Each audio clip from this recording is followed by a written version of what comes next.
Did my stretching exercises, as always, and then I started on my 3-mile jog there in the park, my favorite little jogging trail.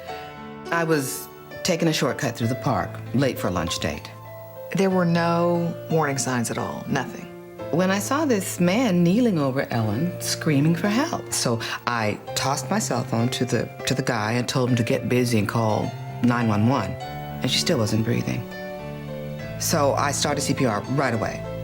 The 911 dispatcher told us to keep it going until the paramedics arrived. I woke up 2 days later in the hospital. That's the next thing I remember. Needless to say, I was really late for lunch. You know, I feel pretty lucky I was able to help. If it had not been for Charlotte here and her performing CPR on me, I wouldn't be here right now. I'm very lucky.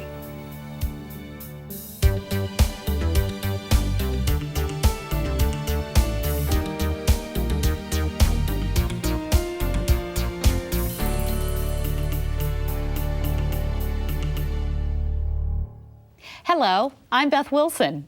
CPR is short for cardiopulmonary resuscitation. It's no wonder people call it CPR. Those are big words, but they describe a very simple action that can pump blood to a person's heart and brain when the heart has stopped beating. A life is saved, and you're a hero. So what else did you do today, right? Just all in a day's work. Hey, I'm not making fun of a serious and important subject. I just don't want you to be afraid of it. CPR is not as hard as you might have thought, and it's something everyone can and should learn. In this video, I'll show you each step of CPR a little at a time. Then you'll practice it along with me. Trust me, you'll catch on quickly. It's pretty simple. If you have a remote control for your video player, keep it near you so you can easily pause or replay anything you missed. In your CPR learning kit, you'll find a couple of things. Let's get them out and see what we have. First, there's the Mini-Ann. The Mini-Ann is a training mannequin designed to help you learn the basics of CPR. You'll also find a family and friends booklet that you can refer to if you have any questions after the video is over. Do you have the Mini-Ann out? Good. Let me show you how to get it ready. Take the tube of your Mini-Ann, this tube right here. Did you find it? Okay, and blow it up like this, and try to inflate Mini-Ann so that it feels firm.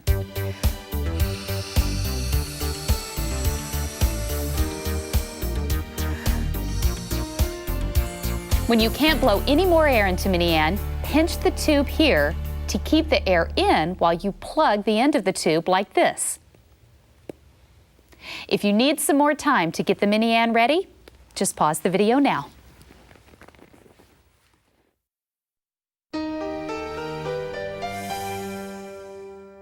Okay, now your Mini-Ann is ready. So let's jump in and practice. And don't worry about making mistakes. Our goal is to give you plenty of practice doing CPR.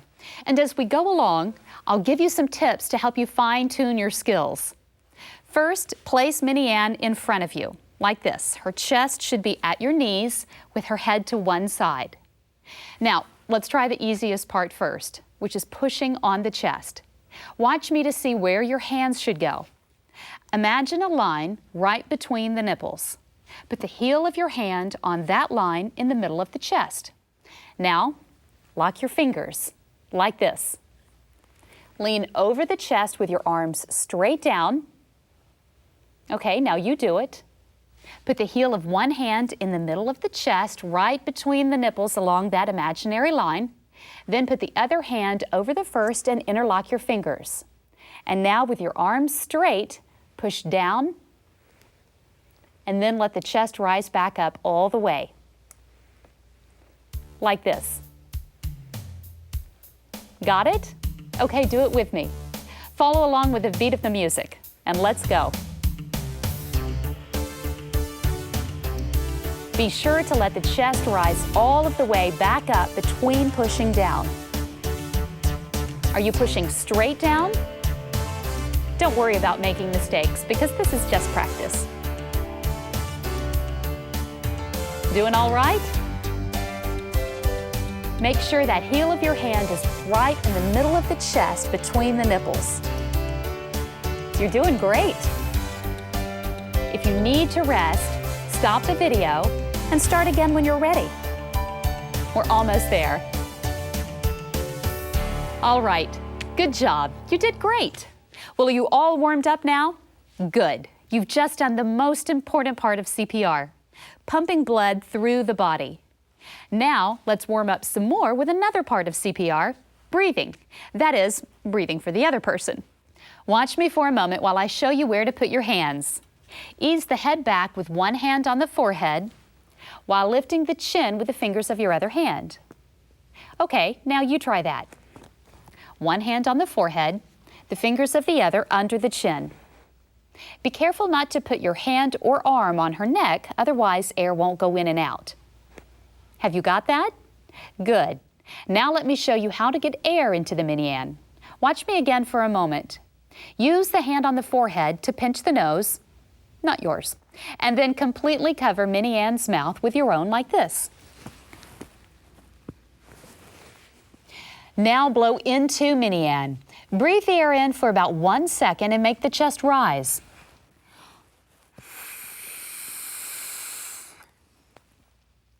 You'll know that the air is going to the right place if you see the chest rise. Okay, now try that with me. One hand on the forehead, the fingers of your other hand under the chin, keeping your hand away from her neck. Pinch the nose, cover Mini Ann's mouth with yours and blow in for about 1 second.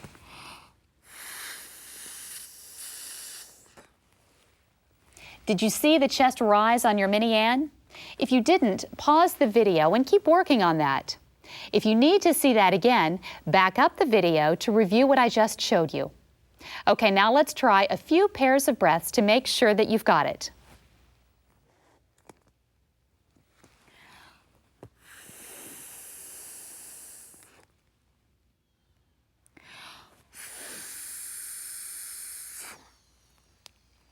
Did you see Mini Ann's chest rise?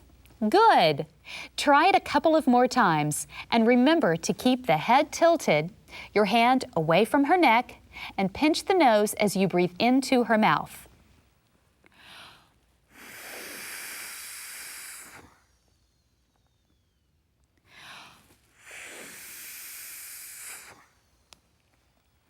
After the first breath, let the chest go back down and follow it with another breath.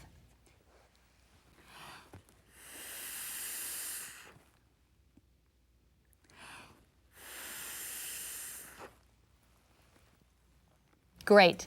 Let's do one last pair of breaths. And remember to keep the head tilted and pinch the nose as you breathe into the mouth.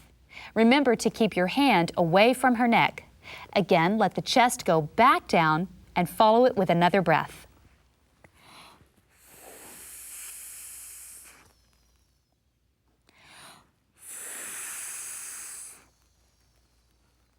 Perfect. It may not seem like it, but you've already learned the key skills of doing CPR. Pumping blood through the body and breathing. Let's try them together for a little bit. Once again, tilt the head, lift the chin, keeping your hand away from her neck, pinch the nose, completely cover Mini Ann's mouth with yours, and blow in for about 1 second. Blow in enough air to make the chest rise. Once the chest goes back down, do it again. Did you see Mini Ann's chest rise? Now let's push on the chest about 30 times, just like we did before. Put the heel of your hand in the middle of Mini Ann's chest, right between the nipples. Lock your fingers together, keep your elbows straight, and push the chest down about 1.5 to 2 inches. Do this about 30 times.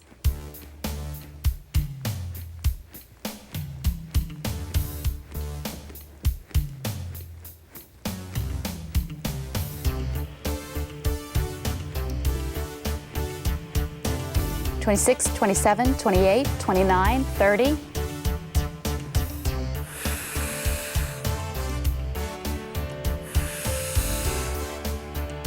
Then about 30 more compressions. Are you pushing down 1.5 to 2 inches? Don't be afraid to push hard, since this will increase the blood to the brain and heart.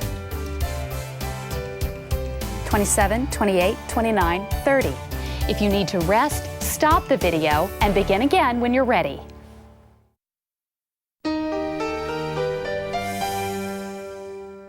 Now you're getting the feel for how to do the breathe and push sequence of CPR. But I want to show you a couple of steps that lead up to doing that, like figuring out if the person really needs you to breathe for them or push on their chest in the first place. Watch me for a moment. Let's say we've just arrived at a scene where someone's collapsed. The first thing you should do is gently tap the person and shout something like, "Hey, are you okay? Can you hear me?" If the person doesn't move or wake up, she's not just sleeping and we'd better get some help. If there's someone else around, quickly tell him or her to get help and say it like you mean it. "Hey, you, call 911 now." Now, if no one's around, you'll have to call 911 yourself. "Hello, 911. I have someone who's not moving and I can't wake her up." The dispatcher will ask you some important questions so that help can be sent quickly and to the right place. When you do return to do CPR, do not hang up the phone. Okay. Now you try it. You and a friend have just found someone who's collapsed. Gently tap the person and shout something like, "Hey, are you okay? Can you hear me?" If the person doesn't move or wake up, tell your friend to get some help and say it like you mean it. "Hey, you, call 911 now." Okay, that's good. After you've called 911 or have sent someone else to call, you get to work. First, check for normal breathing. Follow along and do it with me. Ease the head back and lift the chin just like you've already practiced. Then get close to check for breathing. Do you hear anything? Do you feel anything? Do you see the chest rising? By the way, gasping like this is not normal breathing. So if you see that, treat the person as if he or she is not breathing at all. Checking for normal breathing is one skill that you can also practice on a friend or family member. That will give you a feel for what it is like to adjust a real person's head. Okay, let's do that again. Ready? We're going to tap and shout, look for movement or other response, get help, check for normal breathing, and then give 2 breaths. "Are you all right? Can you hear me? Hey, you, call 911 now." Tilt the head. Look, listen, and feel for normal breathing.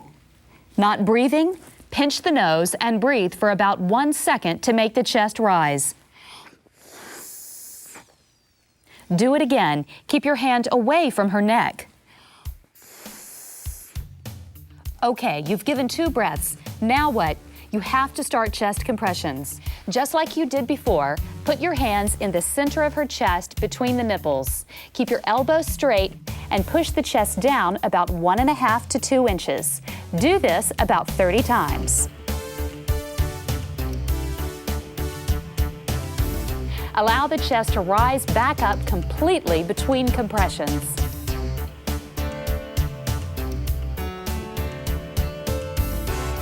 "26, 27, 28, 29, 30, and 2 breaths.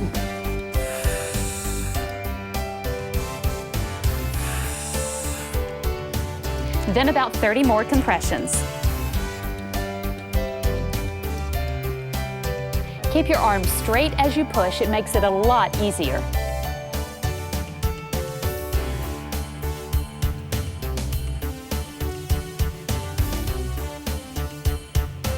And 2 breaths.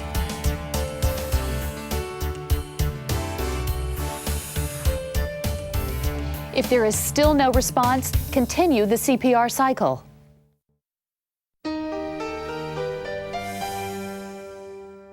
For practice, now that you've learned this very simple life-saving skill, we'll do it together, all the way through several complete breathe and push sequences, from discovery to the arrival of medical professionals. Ready? Begin. "Hey, are you okay? Can you hear me? Hey, you, call 911 now." Tilt the head and check for breathing. Pinch the nose and give 2 breaths, making sure the chest rises.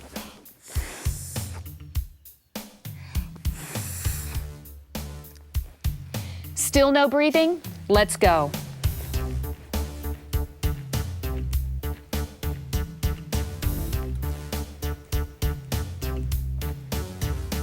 Allow the chest to rise back up completely between compressions.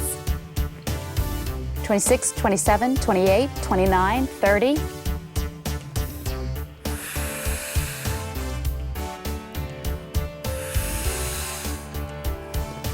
Then about 30 more compressions. Keep your arms straight as you push. It makes it a lot easier.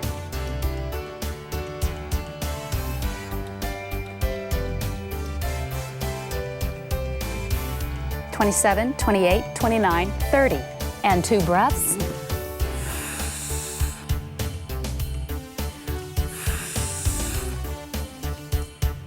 One, 2, 3, 4, 5, 6, 7, 8, 9, 10. Are you pushing down 1.5 to 2 inches?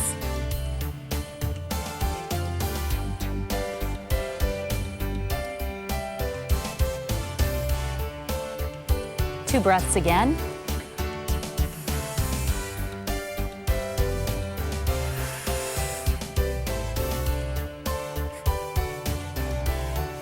Make sure that heel of your hand is right in the middle of the chest between the nipples.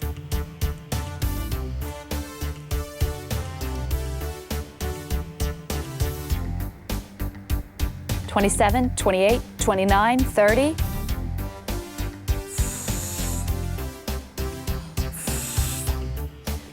Whew, the paramedics have arrived and taken over doing CPR. If you need to rest, stop the video and start again when you're ready.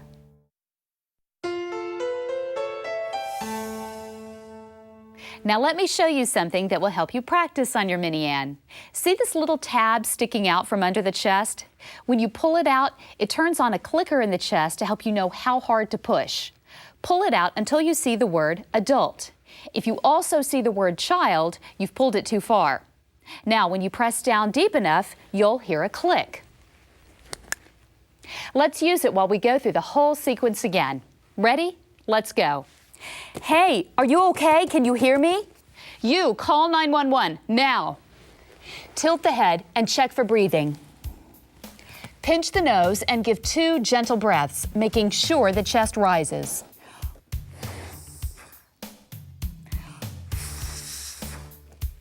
Still no response? Let's go. Don't be afraid to push hard, since this will increase the blood to the brain and heart.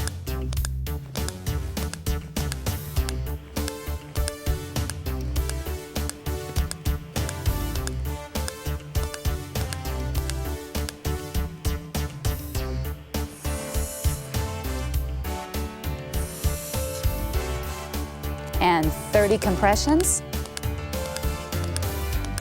Are you pushing down 1.5 to 2 inches?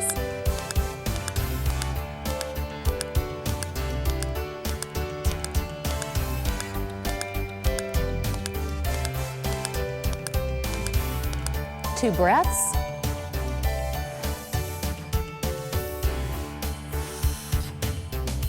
"30 compressions.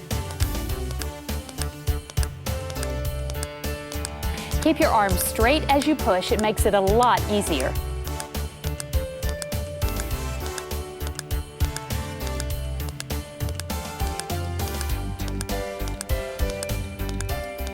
Two breaths.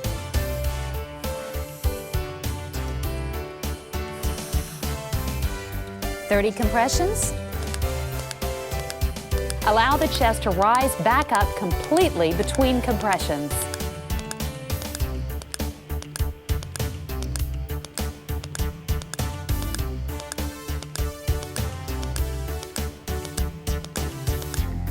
Two breaths.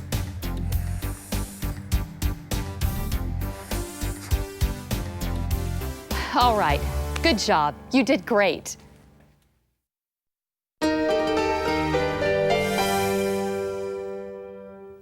Promptly performing CPR, as we have just practiced, increases the chance that a person will survive when his or her heart stops pumping blood.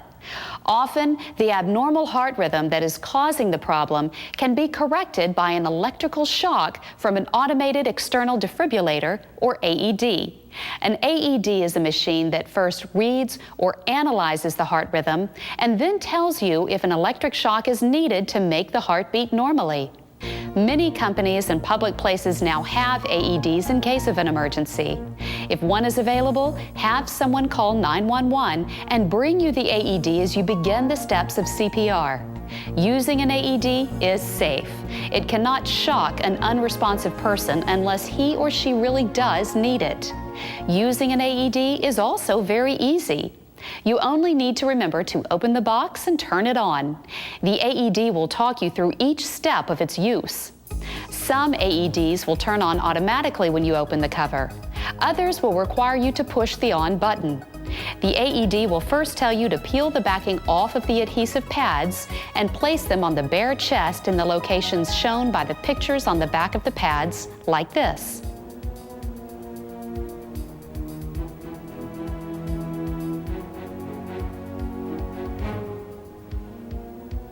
After that, just follow the instructions. If you have an AED, use it. It is safe, easy, and can increase the chance of survival for a person whose heart has stopped pumping blood. Well, there you have it, CPR, in all its basic, life-saving simplicity. Wasn't so bad, was it? Now you know how to give immediate help to an adult whose heart has stopped beating. You'll find more information about CPR, CPR for children, choking emergencies, and AEDs on this DVD. If you would like to know about classes near you, please call the American Heart Association or log on to americanheart.org. Let's hope you never have to use CPR. But if a situation pops up when help is needed, jump right in, immediately. If you see an adult suddenly collapse, but you're not comfortable with doing the breathing part, go ahead and do the other skills. Check for responsiveness, get help, check for normal breathing, and begin pushing on the chest hard and fast. That's better than doing nothing at all. But please don't stand around thinking someone else can do it better or that you're going to mess it up. Besides, when you call 911, they can usually coach you through CPR. Remember, a person who has stopped breathing cannot get better without immediate help. And now you know how to provide that help. Thanks for your time. Now when someone asks you, "What did you do today?" give them this kit and show them.